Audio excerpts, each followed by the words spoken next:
Bueno, la teoría del desarrollo clásica la podemos fechar su inicio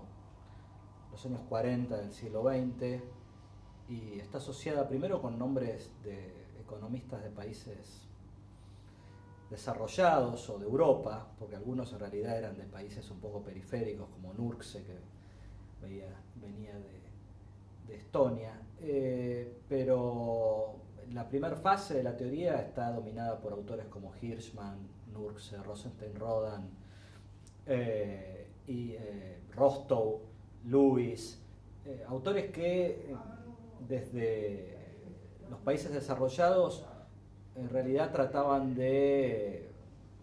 digamos, si algo los unía era la preocupación por entender en qué diferían los países en desarrollo de los países desarrollados. O sea,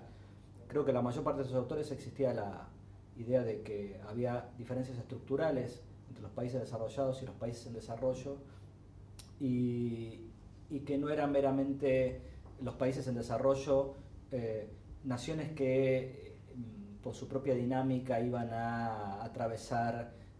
todo un proceso similar al que había tenido, por ejemplo, Gran Bretaña 2 siglos atrás. Y entonces, algo que en consecuencia también unía a estos autores era la idea de que las teorías del crecimiento, o en general las teorías económicas desarrolladas en los países centrales, omitían este hecho fundamental de la diferencia estructural entre países ricos y países en desarrollo, sin la cual era imposible entender la problemática de estos últimos,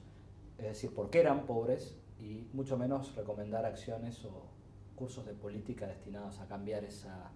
situación. Y creo que a esta primera oleada de economistas clásicos desde el punto de vista de la teoría del desarrollo, luego se superponen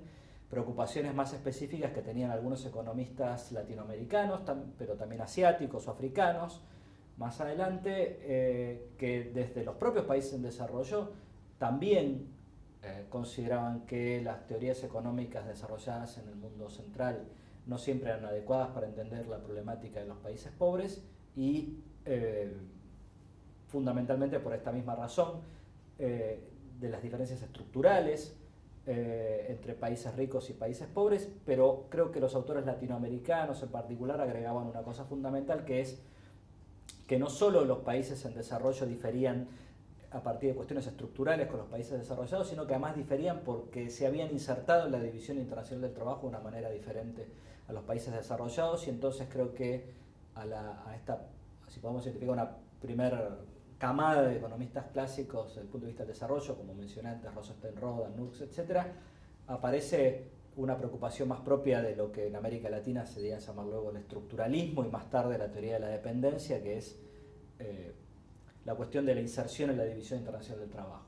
y esta cuestión como un punto central para entender tanto el diagnóstico del subdesarrollo como la salida del subdesarrollo.